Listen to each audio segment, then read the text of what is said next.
There is one message that I have frequently emphasized on many occasions. Defense production is deterrence itself.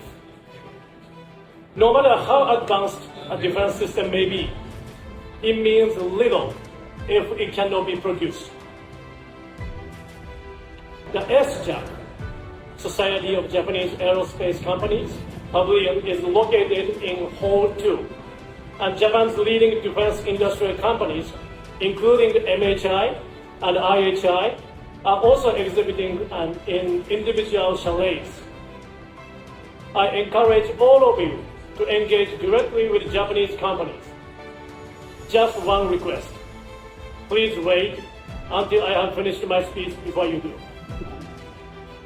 I believe Japan can be the world's dot connector, connecting allies and like-minded nations, connecting governments and industries, connecting technologies and innovations, and above all, connecting people. The term dot connector was presented by the late former Prime Minister Shinzo Abe, a leader whom I deeply respected. As Minister of Defense, I too am committed to playing that role, connecting dots to form lines and lines to form global fabrics.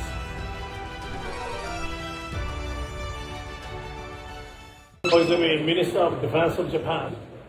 First of all, congratulations to England on taking third place in the World Cup. Also, if Spanish or Argentine friends happen to be here, thank you for treating us such a spectacular final match. And I want to express my utmost respect to all the participating countries, including my own country, Japan. Now the World Cup is over. There are no more excuses. It is time for us to focus on the work. I know the new UK cabinet is kicking off their duties today, so let's get to work. Don't get behind them. It is a great honor to speak to you today here at the historic Farnborough International Air Show in the presence of distinguished government representatives and leaders from the aerospace, space, and defense industries. I would like to begin by expressing my sincere appreciation to the organizers for hosting this outstanding forum. Thank you very much. I recently attended the Nato Summit and the Nato Defense Industry Forum. The message Japan delivered there was clear. The security of the Indo-Pacific and the security of the Euro-Atlantic is inseparable. Japan will continue to fulfill its responsibilities, including through sustained support for Ukraine, in order to uphold a free and open international order. The reality of international security is becoming increasingly severe. Shortly before the recent NATO Ankara summit, China conducted a missile launch from a submarine. Joint flights by Chinese and Russian bombers around Japan have now reached 10 occasions.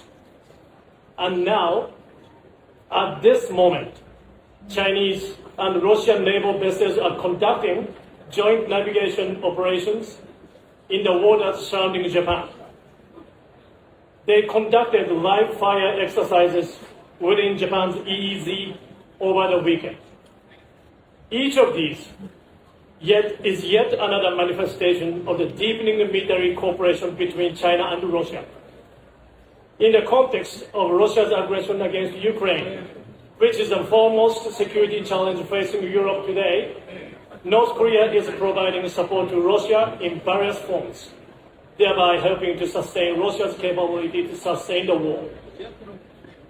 What's happening in Europe and East Asia is not occurring in isolation. Rather, these events taking place in separate regions are intertwined. There is one message that I have frequently emphasized on many occasions. Defense production is deterrence itself. No matter how advanced a defense system may be, it means little if it cannot be produced. Deliver on time, accelerate production, enable a rapid innovation cycle. The battlefield in Ukraine shows us that technology, including drones, is evolving day by day and being rapidly introduced into combat. Japan regards the defense industry as defense capability itself. In order to shape a security environment favorable to Japan, we revised our defense equipment transfer policy in this April. Through this reform, under appropriate screening and proper management, Japan has made it possible in principle to transfer all categories of defense equipment, including fighter aircraft and destroyers. Furthermore, in order to respond to the increasingly severe security environment, Japan will move forward with revisions to its strategic documents, including the National Security Strategy, by the end of this year. These documents set out the basic direction of Japan's security policy, the future posture of our defense capabilities, and the direction for the development. Japan also plans to formulate a defense production and technology-based strategy, which will set out the medium to long-term direction of our defense industry. One of the key objectives of these strategies is to secure the production capacity needed to sustain the supply of defense equipment, even in the event of a prolonged contingency, unless made clear by Russia's aggression against Ukraine. Our objective is clear: to strengthen deterrence and response capabilities and to ensure that no new war is ever allowed to occur. We will pursue these efforts with a high degree of transparency. At the recent NATO Defense Industry Forum, many large-scale industrial cooperation initiatives were announced. Defense industry can no longer be completed by one country alone.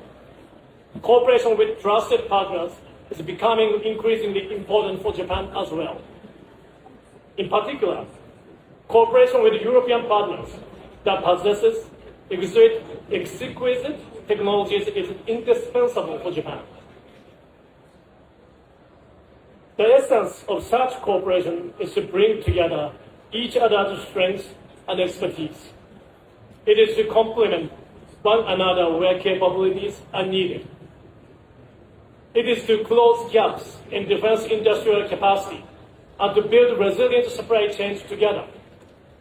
The Japanese companies exhibiting here at Farnborough have accumulated advanced technologies and a strong willingness to promote international cooperation. The SJAC, Society of Japanese Aerospace Companies, pavilion is located in Hall 2, and Japan's leading defense industrial companies, including MHI and IHI, are also exhibiting in individual chalets. I encourage all of you to engage directly with Japanese companies. Just one request. Please wait until I have finished my speech before you do. I hope you will see more for yourselves the technological excellence and reliability of Japanese industry. This is what I would call a proven record of trust and technology, an evaluation built over many years of achievement. What we seek is not simply the transfer of defense equipment. Through the accumulation of such cooperation, we seek to enable allies and like-minded partners to operate common equipment, share production bases, and enhance interoperability and interchangeability.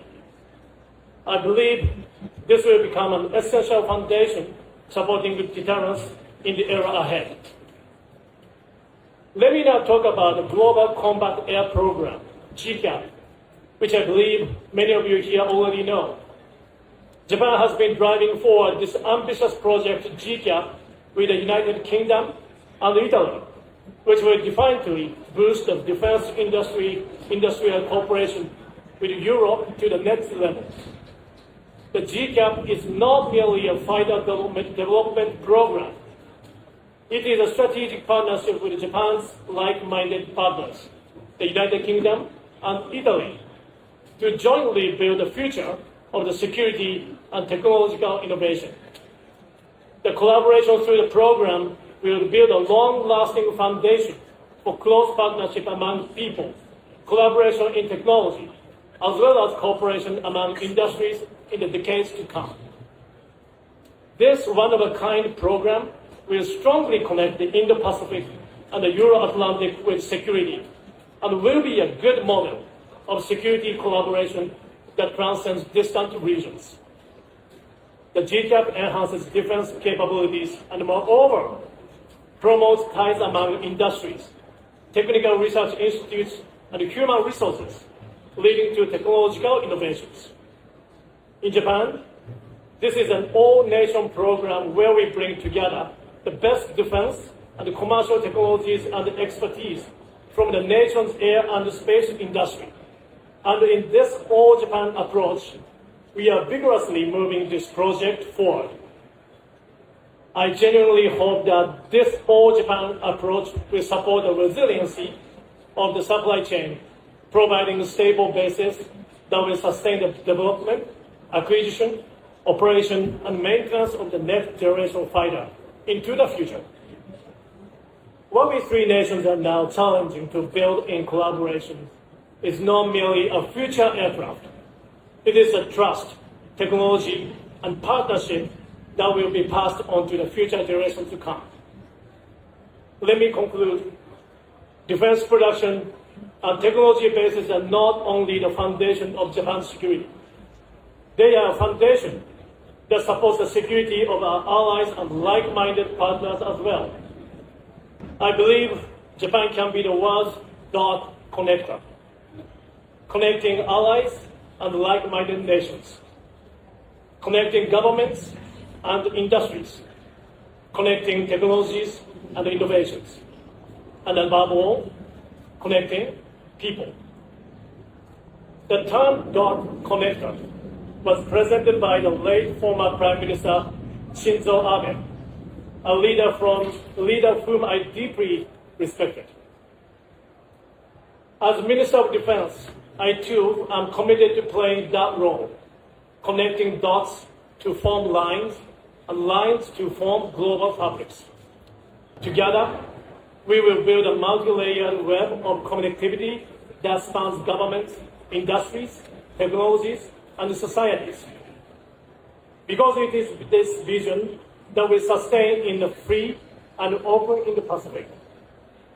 Japan is committed to advancing industrial cooperation between the Indo-Pacific and the transatlantic community through a whole of government and a whole of industry effort.